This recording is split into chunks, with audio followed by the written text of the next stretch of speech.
咁有人話啲疫苗呢，以往都要即係好多年先至發展到出嚟，而家話10個月呢，就已經可以研製出嚟，會唔會呢？就真係個安全程度能夠同以往嗰啲疫苗嚟比較呢？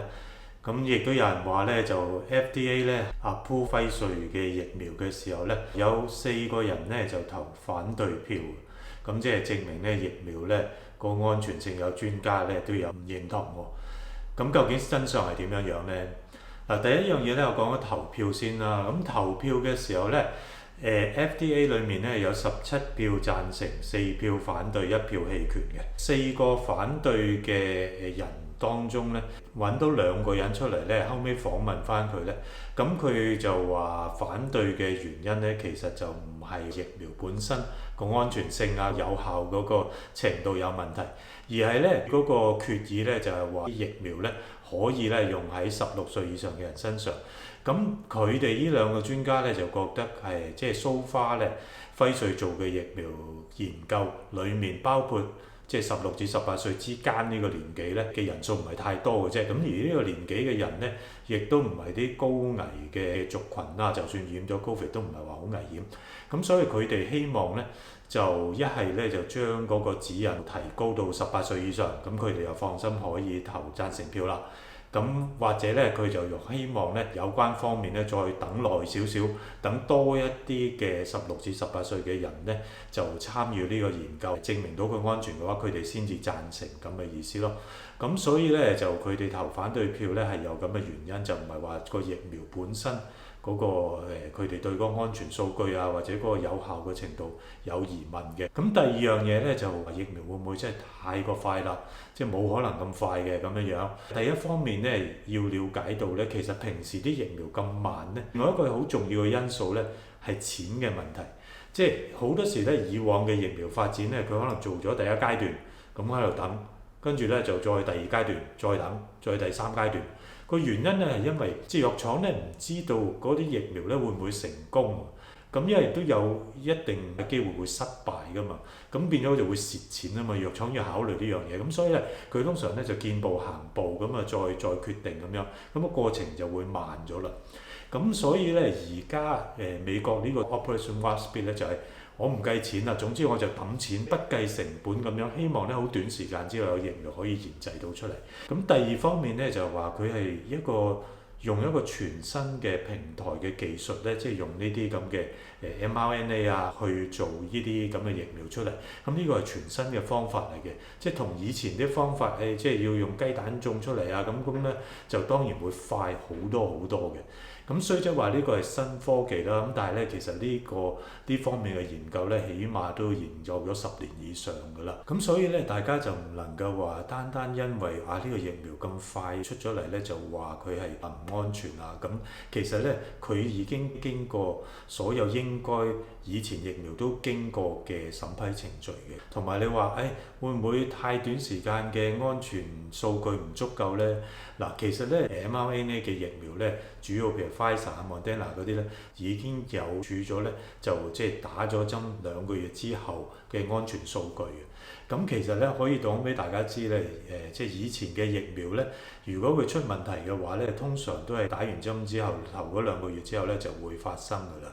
咁如果呢2個月嘅數據即係都係冇事嘅話，都係安全嘅話咧，之後產生問題嘅機會其實就唔係太高嘅，唔係話一定冇，不過咧就唔係太高。其實咧佢而家所有嘅安全數據咧，都比好多大家而家用緊嘅藥物咧初吹出嚟嘅時候嘅數據咧更加多㗎啦。咁所以咧就都大家咧呢一方面咧就唔使太過擔心。人咧好容易犯一個錯誤咧，就係向後看啊！將軍咧永遠都係打緊上一場仗啊嘛。即係話咧，好似第一次世界大戰嘅時候咧，參戰各方嘅將軍咧，佢都係即係停留緊喺拿破崙戰爭嘅時代啊！即係話大家排陣啦、衝鋒啦，咁冇諗過當呢個機關槍已經發明出嚟嘅時候咧，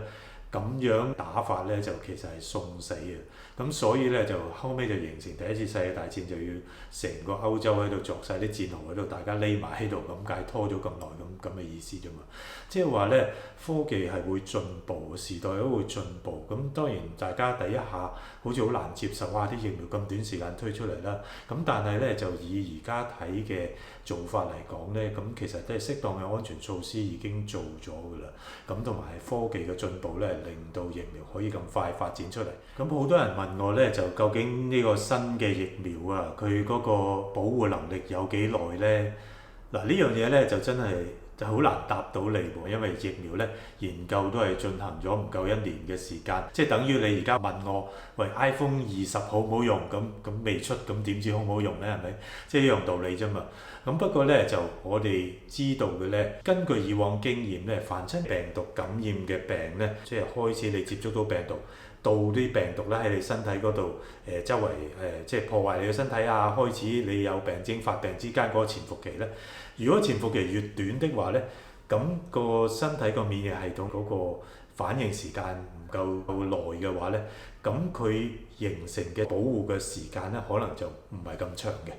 咁如果當一個病毒如果感染嗰個潛伏期佢越長嘅話，個身體咧就有比較足夠嘅時間反應咧，將來個身體能夠咧就對抗呢隻病毒個時間會長啲嘅。預防針亦都一樣道理，因為預防針只不過就係話等你有一個rehearsal，有一個 mock exam 咁樣，咁就預防針咧就等於你俾隻病毒俾你睇下，呢隻病毒係咁樣嘅，你下次認得佢咧就記住快啲即刻打死佢先咁樣。其實咁嘅意思啫嘛。舉個例，譬如話短潛伏期嘅，咁譬如話啲 BB 仔嗰啲肚瀉嗰啲輪狀病毒咧，佢嘅潛伏期通常2日嘅，咁一般都相信感染咗之後咧，保護嘅時間唔係好長嘅啫。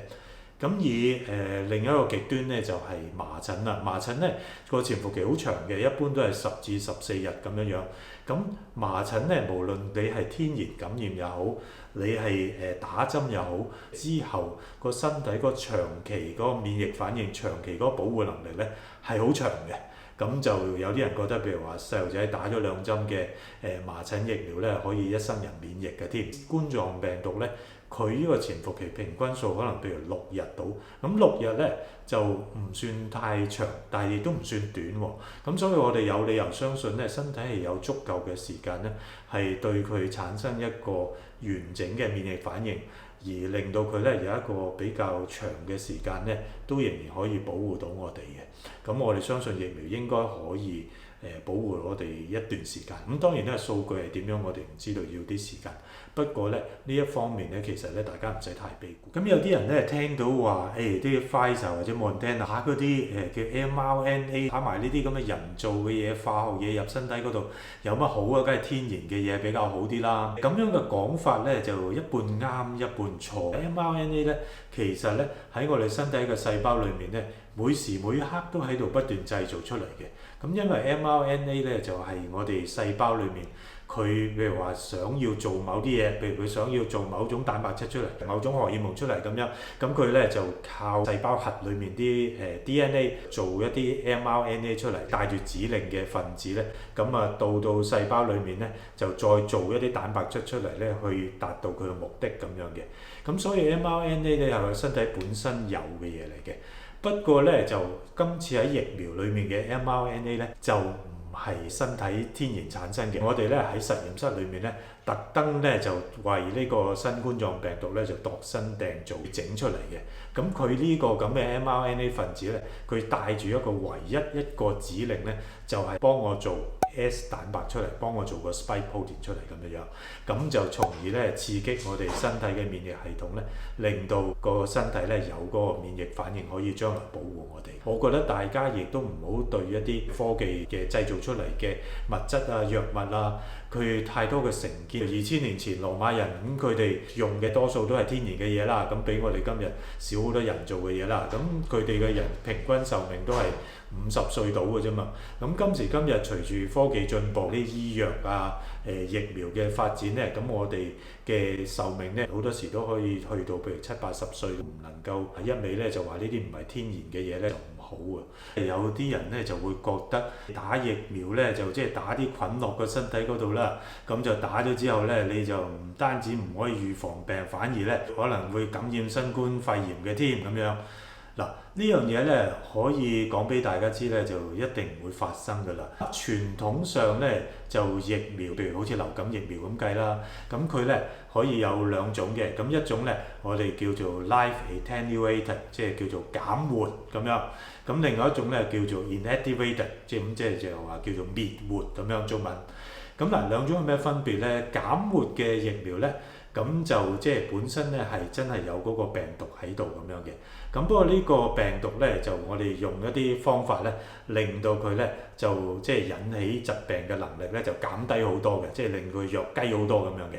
咁即係你打咗落人體嗰度咧，咁因為佢仲有個樣喺度啊嘛，咁佢雖然唔係咁容易引起病啫，咁但係即係個身體咧就會見到有個咁嘅病毒喺度咧，咁就會有一個免疫反應喺度。咁如果下次真係有病毒嚟嘅話咧，咁就認得佢，咁就會可以保護我哋咁樣啦。咁另一方面咧就係有滅活嘅疫苗啦，即係叫 inactivated vaccine。咁呢一個 inactivated vaccine 咧就用一個病毒咧，就佢係死咗㗎啦，即係殺咗佢㗎啦。咁即係話咧，完全就唔可能引起流感，唔係引起個病本身嘅。咁但係亦都佢有個屍身喺度嘛，個屍身咧就屍體咧，咁就仲有個病毒嘅形喺度，咁又係會咧幫我哋嘅身體咧就認住佢嘅樣，咁啊幫我哋引起個免疫反應，咁樣保護我哋嘅。呢兩種咧，一般情況之下係唔能夠引起嗰個疾病本身，唔能夠引起流感本身嘅。咁有啲人會問嘅就喂，點解打啲活嘅疫苗落身體嗰度咁得人驚啊？減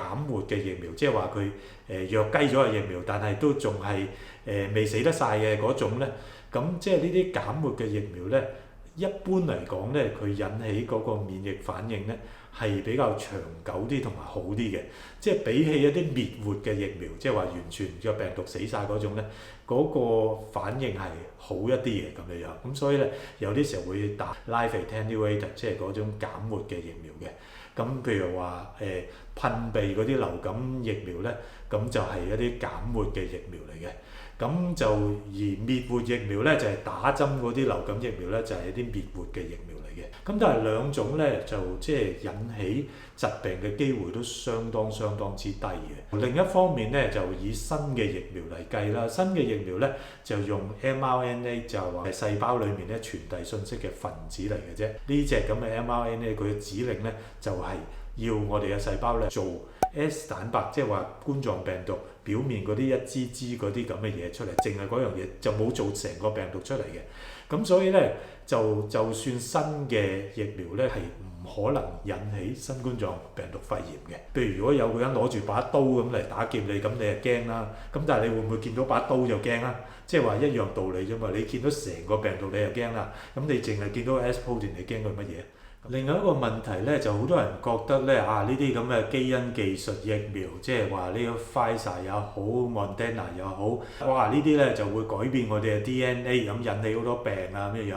嗱，咁呢樣嘢咧，其實個機會係極低嘅。咁以 mRNA 疫苗嚟講啦，咁 mRNA 疫苗咧就即係主要咧就係用嗰個 mRNA 嘅分子，本身就唔係好穩定嘅。佢哋藥廠要做呢個疫苗出嚟，其實最難咧就唔係做嗰條 mRNA 出嚟喎。